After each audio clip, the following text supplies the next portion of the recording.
Good day, Kathy Mortensen here with Equality Matters, with my second in a series of videos I'm going to post.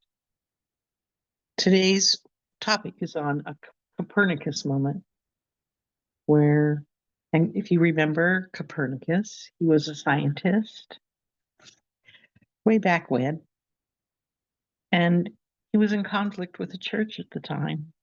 The church thought at the time that everything revolved around the earth. The earth was the center of the universe. His scientific studies out in the sky, studying astronomy, discovered differently that the earth goes around the sun. There was a conflict and tension at the time. The church had expectations that you had to believe or you were persecuted. You know, I can relate to feeling lost and wandering in where you go in your beliefs. I remember coming home from school one time when I was young. This was before my sister was born.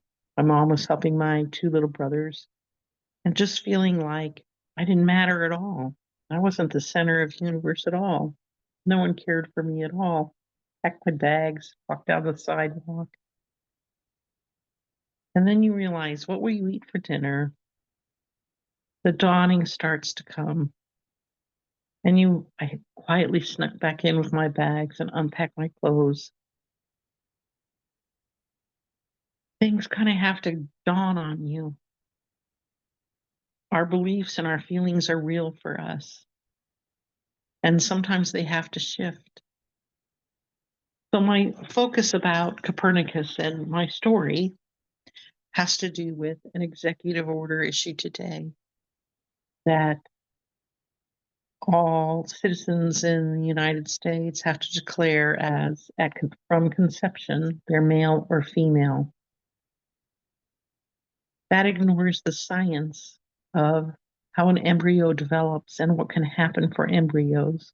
And although the number is very small, I think it's about one in about every 2,000, there are things that can happen either hormonally or in the development of an embryo that make that the growth of what's happening become not just XX or XY, female or male.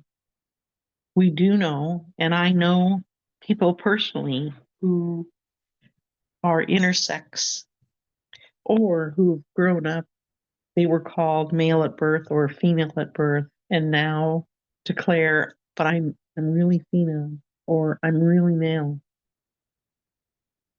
This puts us at odds with our beliefs. I was raised in a Christian family. I was raised to believe gayness is wrong until you get to know people. When you get to know people who are gay, they're loving people. When you get to know people who are transgender, they're loving people. When you get to know someone and their story about being born with both male and female genitalia and what their life is like when decisions were made for them, the baby, that they were going to be a male or a female, only to want to be something different when they're a teenager, those begin to impact, and they've impacted my beliefs. As a Christian, I now believe God loves everyone. I don't think there's a separation. I take to heart and really had to come to heart in terms with the two greatest commandments that Jesus shared. One, love God. Two, love your neighbor. No matter who that neighbor is, we should be extending love to them.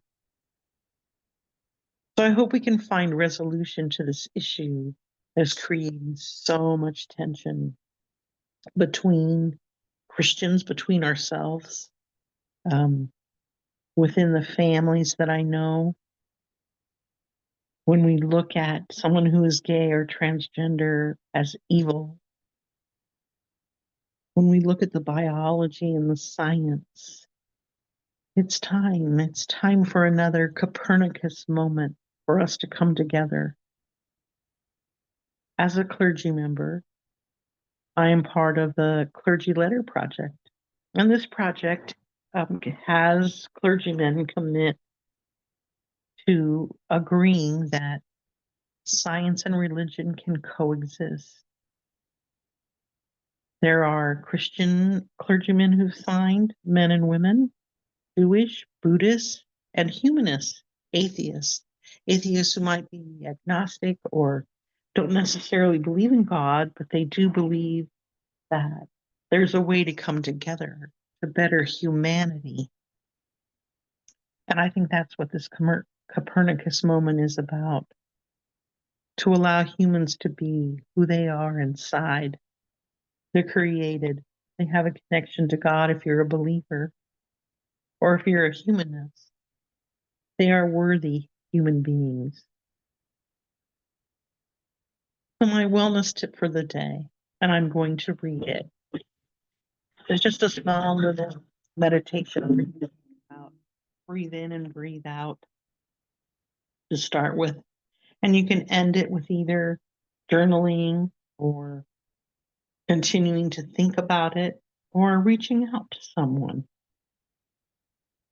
So when facing the tension between a deeply held belief and our ever-evolving scientific understanding, I want you to take a moment to pause and center yourself. First, begin to breathe with intention. Close your eyes and take three slow, deep breaths. With each inhale, focus on clarity. And with each exhale, release tension and fear. 3 times.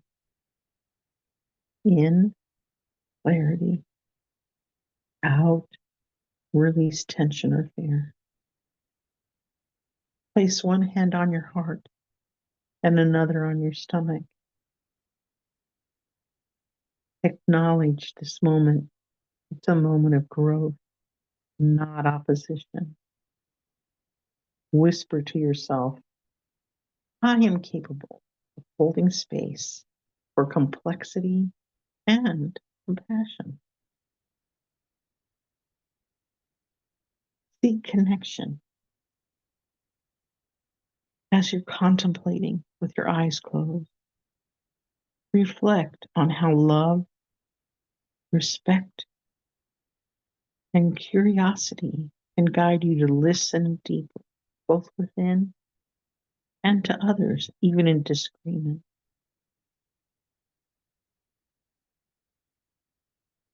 Lastly, as your eyes are closed, ground yourself in the belief that humanity is enriched by this diversity of beliefs. There are many faiths of Christianity that get along, many different beliefs in the Jewish religion and the Buddhist religion. We find ways to connect.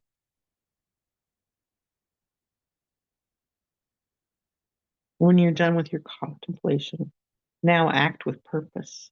It's time to take action.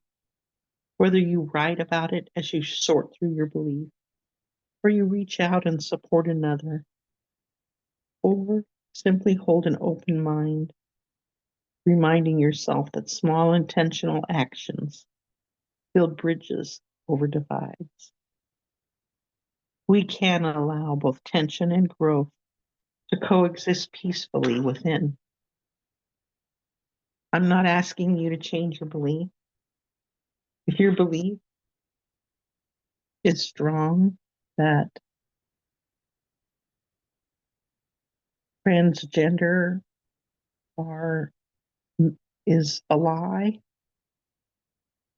I can't change that, and I'm not demanding that you do.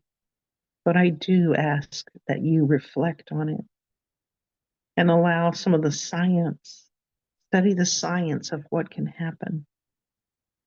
Transgender and gayness is in nature.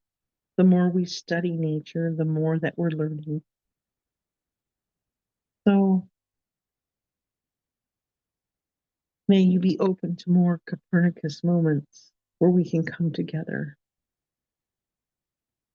Thank you for your time.